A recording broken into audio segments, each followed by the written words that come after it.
La chronique d'Aïcha Yatabari.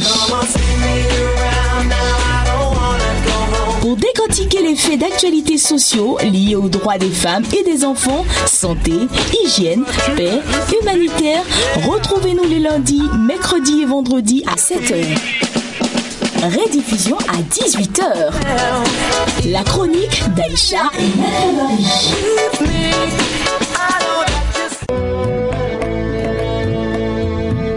Kopa Barry est la preuve vivante que le destin d'un individu peut basculer d'une minute à l'autre et passer du statut de mal-aimé au statut de héros.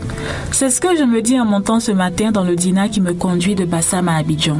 Dans le véhicule, aussi au lendemain de cette victoire des éléphants, tout le monde commente l'exploit du gardien de but. Kopa Barry était certainement le membre de l'équipe des éléphants le plus critiqué en Côte d'Ivoire. Certains disaient qu'il n'avait jamais arrêté de tirer au but et que les éléphants allaient perdre avec ce gardien.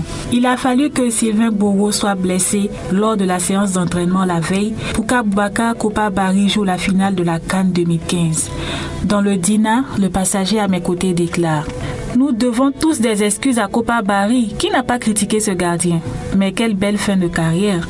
Il a déclaré qu'il dédiait cette victoire à sa mère qui souffrait qu'il ne jouait pas mais a toujours cru en lui, ajoute un autre passager. Il n'y a pas de doute, Kopa a été l'homme du match.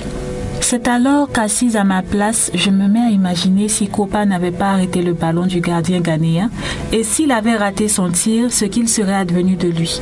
Ce sont les mêmes passagers qui seraient probablement en train de le maudire dans ce même dîner. Comme le destin d'un homme tient à peu de choses. Mais le travail acharné paye toujours. Peut-être qu'il faut éviter d'écouter les critiques gratuitement méchantes et avancer en ayant foi en notre Dieu et en ce qu'on fait.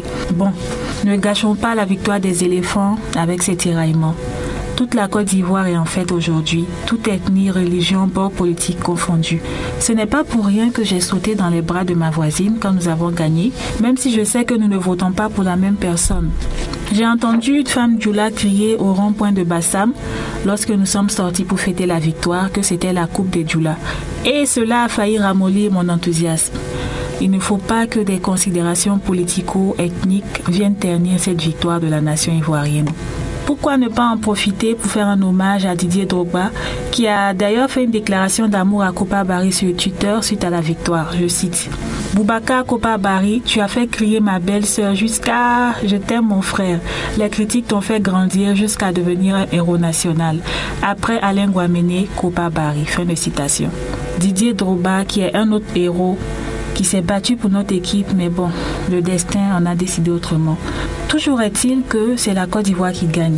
En tout cas, je vous informe qu'il y a un nouveau concept à Abidjan. Quand tu es à l'aise et serein comme j'ai vu Nio pendant la séance de tir au but, on dit tu es au l'aise. Pensez-vous que cette victoire des éléphants soit en faveur de la réconciliation nationale de notre pays? J'attends vos critiques et vos réactions sur ma page Facebook Aïcha Yatabari, écrivain. Vive les éléphants, vive la Côte d'Ivoire. À bientôt.